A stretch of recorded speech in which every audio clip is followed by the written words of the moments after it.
نحمده ونصلي على رسوله الكريم اما بعد فاعوذ باللہ من الشیطان الرجیم بسم اللہ الرحمن الرحیم۔ روایات میں آتا ہے نبی پاک صلی اللہ علیہ وسلم نے فرمایا تو صرف پاکیزہ کھانا ہی کھا۔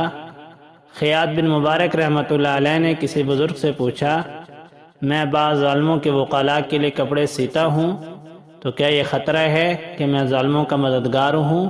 فرمایا تو ظالموں کا مددگار نہیں بلکہ تو خود ہی ظالموں میں سے ہے۔ ظالموں کے مددگار تو وہ ہیں جو تجھے سوئی دھاگا بیچتے ہیں۔ حضرت ذوالنون مصری رحمۃ اللہ علیہ کو ایک مرتبہ بادشاہ نے قید کیا۔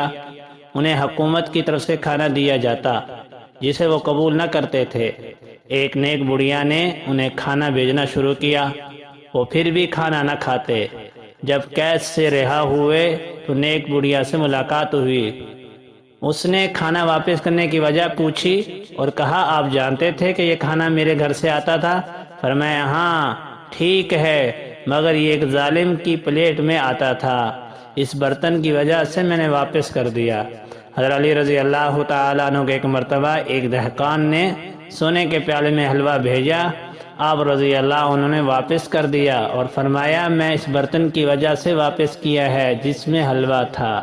اسے ہمیں بھی چاہیے کہ حرام کی جتنی شکلیں ہیں ان سے اپنے آپ کو بچائیں، رزق حلال استعمال کریں، کیونکہ اللہ تعالیٰ نے انبیاء علیہ الصلاۃ والتسلیمات کو حکم دیا یا ایھا الرسل کلوا من الطیبات واعملوا صالحا۔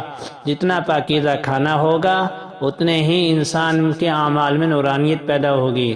اللہ ہمیں رزق حلال وسیع پیمانے پر عطا فرمائے اور رزق حلال ہمیں وسیع پیمانے پر عطا فرمائے۔